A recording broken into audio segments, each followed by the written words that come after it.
नमस्कार। चैनल पर एक बार फिर से आप सभी का स्वागत है और एक और इम्पोर्टेंट टॉपिक लोक प्रशासन अपन स्टार्ट कर रखा है। तो लोक प्रशासन के सिद्धांतों के बारे में अपन देखेंगे। इसके 3-4 पार्ट आएंगे क्योंकि बहुत सारे सिद्धांत अपने सिलेबस में, तो उन सभी को एक एक करके अपने को देखना है। तो लोक प्रशासन के सिद्धांतों के बारे में अपन चर्चा करते हैं।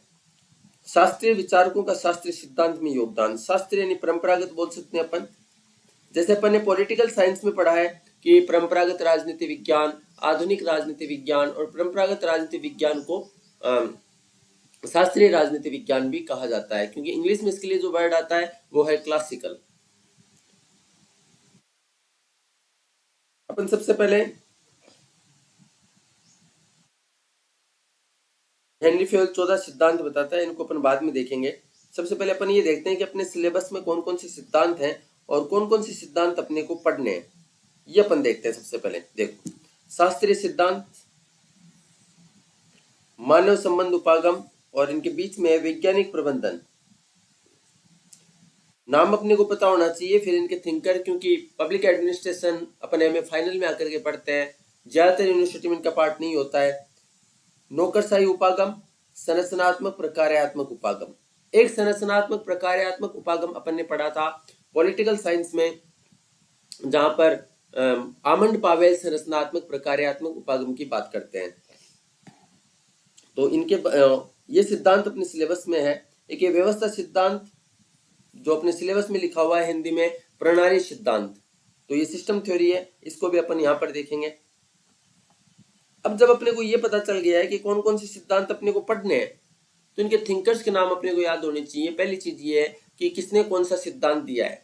शास्त्रीय सिद्धांत की अपन बात करें तो ये देने वाले जो थिंकर हैं ये है फेयोल, गुलिक उर्विक और मुने रेले। इनके शास्त्रीय सिद्धांत को पढ़ेंगे अपन। वैज्ञानिक प्रबंधन में नाम आता है टेलर का।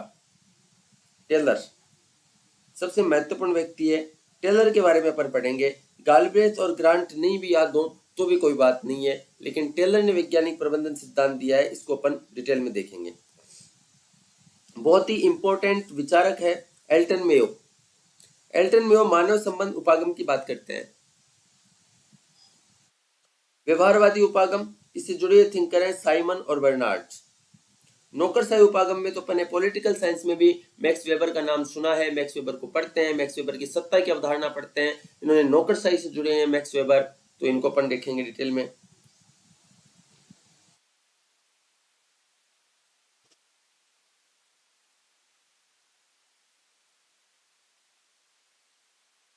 अपन बात करते हैं संरचनात्मक प्रकार्यात्मक उपागम।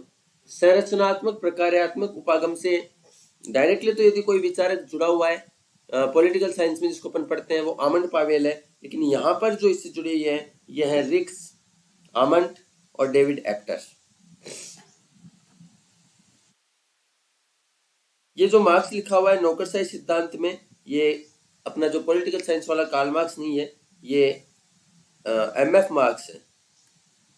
एमएफ करके नाम है, एमएफ मार्क्स। व्यवस्था सिद्धांत, व्यवस्था उपागम, इससे जुड़े हैं साइमन, बर्नार्ड और डेविड स्टर्न। फिर अपन इन सिद्धांतों के बारे में अपने को पता चल गया है, तो अपन सबसे पहले अब एक एक करके इनको अपन देखेंगे। सबसे पहले अपन बात करेंगे हेनरी फेयर के बारे में, गुलिक उर्विक के बारे में, मुने और रेले के बारे में।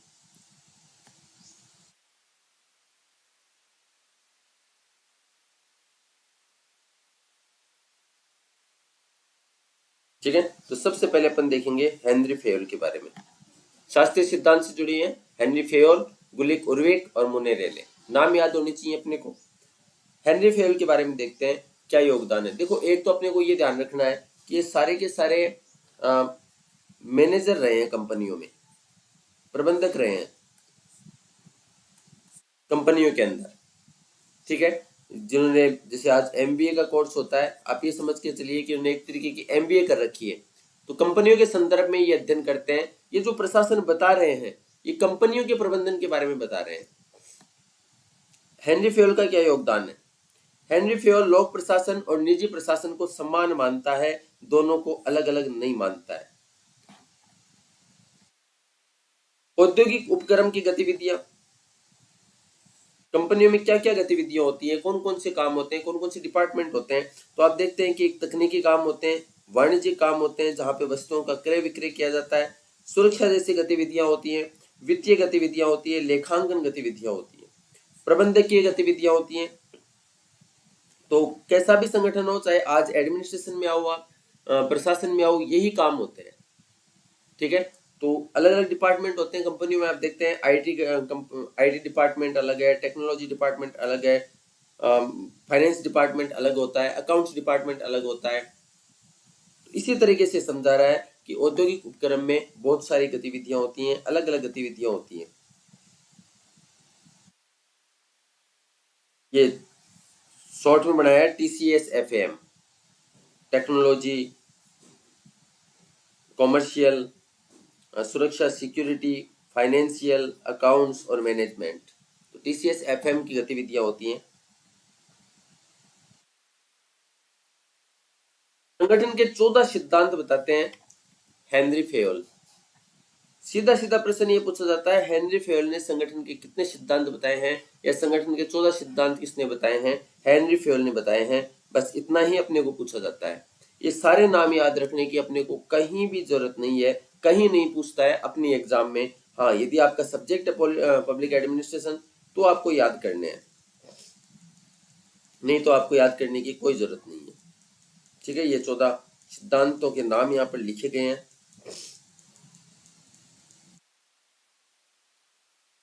अब आते हैं अपन मुन्ने और रेले पर। हेनरी फेयोल के बाद मुन्ने रेले। मुन्ने रेले संगठन के 4 सिद्धांत बताते हैं CFLH। ठीक है, जैसे वो लिखा हुआ था TCS/FAM, यहां पर है CFLH। Coordination, C for coordination, F for functionalship, line and staff, L का मतलब है लाइन एंड स्टाफ। फिर आया H, और H का मतलब है हायरार्की, पद सोपान।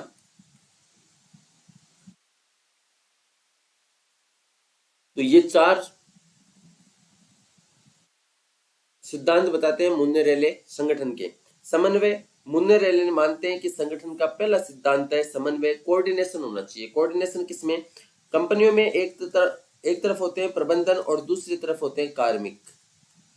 हालांकि शास्त्रीय जो उपागम वाले हैं ये प्रबंधन और कार्मिक शब्दों का इस्तेमाल नहीं करते हैं, इनका इस्तेमाल टेलर करेगा वैज्ञानिक प्रबंधन सिद्धांत में। तो प्रबंधन और कार्मिक अलग अलग होते हैं, ऐसी बातें ये नहीं करते हैं। लेकिन ये समझाने के लिए मैंने आपको बताया कि कोऑर्डिनेशन होना चाहिए, समन्वय होना चाहिए। जो कर्मचारी हैं अंदर, कार्मिक है या प्रबंधक है, उनमें समन्वय होना चाहिए, आपस में भी होना चाहिए और एक दूसरे में भी होना चाहिए।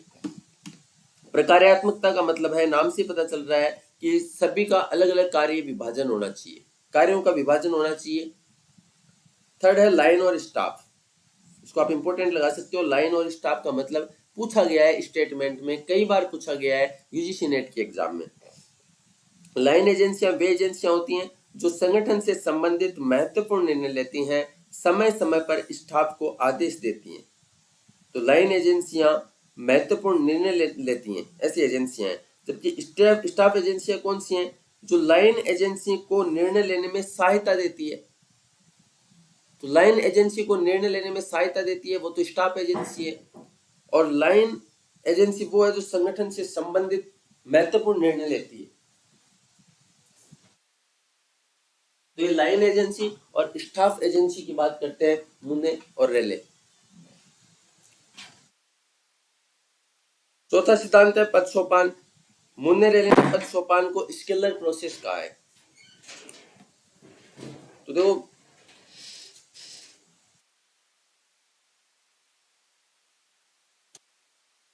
मुन्ने रेले ने कितने सिद्धांत बताए? 4। CFLH, बस ये अपने को याद रखना है शॉर्ट में। गुलिक का योगदान, गुलिक का शास्त्रीय जो सिद्धांत है उनमें क्या योगदान रहा है? तो एक तो पोस्ट कॉर्प की थ्योरी दी है इसने, कल भी बताया था। पोस्ट कॉर्प शब्द का मतलब अलग अलग अपने को पता होना चाहिए। ठीक है, प्लानिंग, ऑर्गेनाइजेशन, स्टाफिंग, ठीक है, डायरेक्शन, कोऑर्डिनेशन, रिपोर्टिंग, बजटिंग, ये इसकी फुल फॉर्म है, तो ये पता होना चाहिए अपने को। गुलिक का योगदान, पोस्ट कॉर्प। कार्य विभाजन की बात करता है, ऊपर अपन देखा है, फंक्शनलिज्म की बात करते हैं, कार्य विभाजन की बात करते हैं कि कार्यों का विभाजन होना चाहिए। आदेश की एकता, आदेश की एकता का मतलब क्या है? देखो, एक कर्मचारी है, जैसे मान लो आप ही कॉलेज में पढ़ा रहे हैं, कॉलेज लेक्चरर हैं, कौन से क्लास में, फर्स्ट ईयर में, सेकंड ईयर में, थर्ड ईयर में, या फिर फाइनल पीरियड, कहाँ पर आपको पीरियड लेना है, आपका पीरियड है कहाँ पर, किस क्लास में आपको जाना है।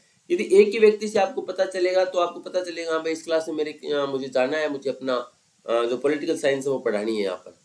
अगर आपको 3-4 जगह से पता चले कि प्रिंसिपल साहब कह रहे हैं कि इधर आपको क्लास लेना है, मैनेजमेंट में जो एडमिनिस्ट्रेशन में है वो बोलेंगे नहीं आपका तो सेकंड ईयर में क्लास था, फर्स्ट ईयर में कैसे चले गए, तो इससे क्या होगा, डिस्टरबेंस हो जाएगा ऑर्गेनाइजेशन के अंदर। तो आदेश की एकता का मतलब है कि व्यक्ति को आदेश एक ही व्यक्ति से मिलना चाहिए, व्यक्ति को आदेश देने के लिए एक ही उच्च अधिकारी होना चाहिए, व्यक्ति को या कर्मचारी को आदेश देने के लिए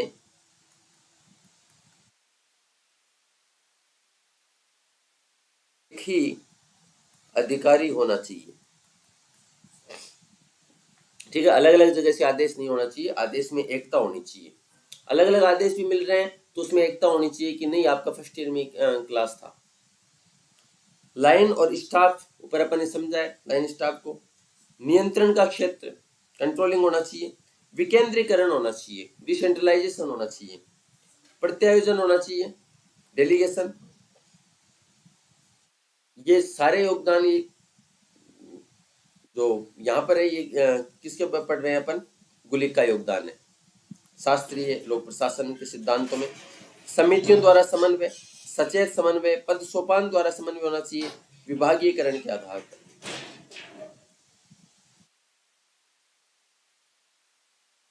फिर आते हैं अपन उर्विक पर। उर्विक संगठन के 8 सिद्धांत बताते हैं। पहला है नियंत्रण का क्षेत्र। नियंत्रण का क्षेत्र क्या होता है? नियंत्रण का क्षेत्र 5, 6 तथा 9 से 12 बताया, यानी कितने लोग इसके अंदर होने चाहिए। उच्च पदों पर 5-6 लोग होने चाहिए और निम्न पदों पर 9 से 12 लोग होने चाहिए, ऐसा उर्विक का कहना है।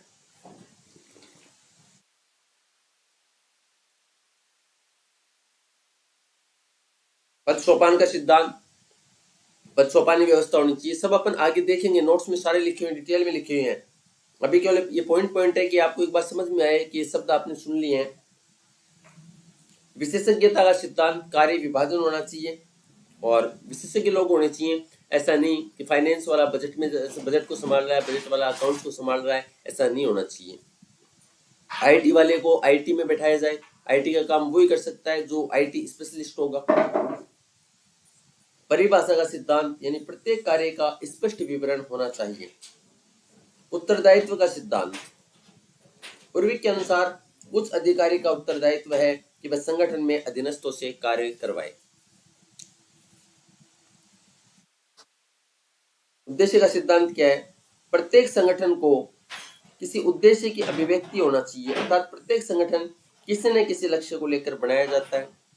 सहसंबद्धता का सिद्धांत, ये एक एक मतलब ऑब्जेक्टिव एग्जाम में एक एक शब्दों में पूछे जाते हैं। ये सहसंबद्धता का सिद्धांत प्राधिकार और उत्तरदायित्व से संबंधित है।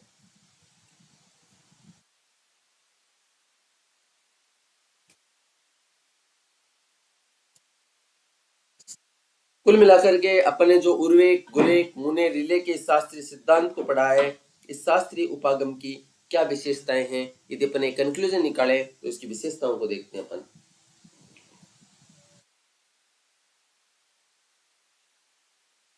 पहला पॉइंट, इस उपागम के विचारक संगठन की संरचना और सिद्धांत निर्माण पर बल देते हैं। ये उपागम लोक प्रशासन और निजी प्रशासन में कोई भेद नहीं मानता है। इंपॉर्टेंट है क्योंकि अपने सिलेबस में अलग से दे रखा है लोक प्रशासन, निजी प्रशासन, तो शास्त्रीय उपागम इनमें अंतर नहीं मानता है। ये संगठन की विभिन्न इकाइयों के मध्य अधिकतम समन्वय चाहता है। इस दृष्टिकोण के अनुसार संगठन में सत्ता ऊपर से नीचे और जवाबदेहिता नीचे से ऊपर की ओर प्रवाहित होती है। इंपॉर्टेंट टॉपिक है, वो इंपॉर्टेंट लाइन है, स्टेटमेंट में पूछता है। शास्त्रीय उपागम के अनुसार संगठन में सत्ता ऊपर से नीचे और जवाबदेहिता नीचे से ऊपर की ओर प्रवाहित होती है। यानी जो आदेश आते हैं वो ऊपर से नीचे की तरफ आते हैं और जो जवाब देना होता है वो नीचे से ऊपर की ओर देना होता है। आप अपने बॉस को जवाब देंगे कि ये काम हुआ है कि नहीं हुआ है, हुआ नहीं है तो क्यों नहीं हुआ है। तो जो जवाबदेहिता होती है वो नीचे से ऊपर की ओर होती है, जबकि सत्ता जो होती है वो ऊपर से नीचे की ओर। शास्त्रीय विचारकों ने प्रबंधन और प्रशासन के मध्य अंतर को नकार दिया। ये सिद्धांत क्या होना चाहिए? इन परंपरागत सिद्धांत है, शास्त्रीय सिद्धांत है, तो ये आदर्शवादी है, दार्शनिक है, और क्या होना चाहिए पर बल देता है। इसके अध्ययन का मुख्य बिंदु उच्चतम या प्रबंधकीय स्तर था। शास्त्रीय विचारक सर्वमान्य सिद्धांतों के आधार पर लोक प्रशासन को विज्ञान बनाना चाहते थे। शास्त्रीय विचारक संगठन को औपचारिक संगठन मानते हैं। शास्त्रीय विचारकों ने अभिप्रेरणा हेतु मोटिवेशन के लिए आर्थिक तत्वों पर ज्यादा बल दिया है। इनका मानना है कि यदि वेतन ज्यादा दिया जाएगा, उसको और लाभ दिए जाएंगे, आर्थिक लाभ दिया जाएगा, तो कर्मचारी कार्मिक ज्यादा काम करेगा। शास्त्रीय उपागम की आलोचनाएं भी देख लेते हैं। सबसे पहले तो इस व्यक्ति की कोटेशन पूछी जाती है। कहावतें और मुहावरे कहा है इसने शास्त्रीय उपागम को, अल्बर्ट साइमन ने। ये उपागम संगठन की संरचना पर ज्यादा बल दे रहा है। अपन देख रहे हैं पद सोपान, संगठन, अधीनस्थ, उच्च, सत्ता, ऐसे शब्दों का इस्तेमाल कर रहा है। तो ये किस ज्यादा बातें केवल संगठन की कर रहा है, संगठन की संरचना पर ज्यादा बल दे रहा है, जबकि संगठन के अंतर्गत मानवीय संबंधों को भूल जाता है। यानी ये संगठन को एक मशीन मान लेता है। ये उपागम संगठन को एक मशीन मान लेता है और मशीन की तरह, जबकि मनुष्य जो है वो एक मशीन नहीं होता है और संगठन में काम करने वाले जो कार्मिक है वो एक मशीन नहीं है, वो मानव है। तो मानवीय संबंधों को भूल जाता है, जिनकी बात आगे कौन करेगा? मानवीय संबंध उपागम में अपन पढ़ेंगे एल्टन मेयो को, नाम याद रखना। सीधा सीधा प्रश्न पूछा जाता है, मानवीय संबंध उपागम किसने दिया है? तो एल्टन मेयो ने दिया है। अपन ने देखा है कि संगठन में आर्थिक प्रेरणा को महत्वपूर्ण मानता है ये। तो आर्थिक प्रेरणा कारकों के स्थान पर अनार्थिक प्रेरणा कारक ज्यादा स्थायी होते हैं। योपागम संगठन को बंद इकाई मानता है जो किसी बाहरी पर्यावरण द्वारा प्रभावित नहीं होता है। ये मानता है कि संगठन के अंदर जो कार्मिक काम कर रहे हैं, जो संगठन है, उस पर बाहर का कोई प्रभाव नहीं पड़ता है। जबकि अपन वर्तमान में भी देखते हैं कि जैसे कोई उत्पाद बना है, कोई प्रोडक्ट बन रहा है, तो अपन कई बार देखते हैं जैसे तिरंगे का चित्र जूते के ऊपर छाप दिया गया और उसका विरोध हुआ है और उस कंपनी का बहिष्कार कर दिया जाता है। तो बाहरी पर्यावरण भी संगठन पर प्रभाव डालते हैं। ऐसा नहीं है कि संगठन एक बंद इकाई है। फिर भी इस उपागम की प्रासंगिकता है। शास्त्रीय उपागम ने लोक प्रशासन को स्वतंत्र बनाने में महत्वपूर्ण भूमिका निभाई है। संगठन में कार्य विभाजन, समन्वय, प्रत्यायोजन, विकेंद्रीकरण आदि सिद्धांत वर्तमान में भी क्रियाशील है और इनकी प्रासंगिकता है। वर्तमान में लोक प्रशासन और निजी प्रशासन के मध्य अंतर निरंतर गौण होता जा रहा है। इस उपागम ने आगामी विभिन्न शोध व अनुसंधानों को प्रोत्साहित किया है। अपन नेक्स्ट वीडियो में, नेक्स्ट क्लास में वैज्ञानिक प्रबंधन उपागम, वैज्ञानिक प्रबंधन सिद्धांत के बारे में पढ़ेंगे जो कि टेलर ने दिए हैं। आज अपन ने शास्त्रीय उपागम सिद्धांत के बारे में पढ़ा है और शास्त्रीय उपागम सिद्धांत उर्विक, मुने रिले और गुले की इससे जुड़े हैं। इनको अपन ने डिटेल में समझाया है, जहां से अपने प्रश्न पुटअप भी होते हैं। ओके, नेक्स्ट क्लास जो होगी उसमें अपन वैज्ञानिक प्रबंधन सिद्धांत के बारे में पढ़ेंगे। Thank you.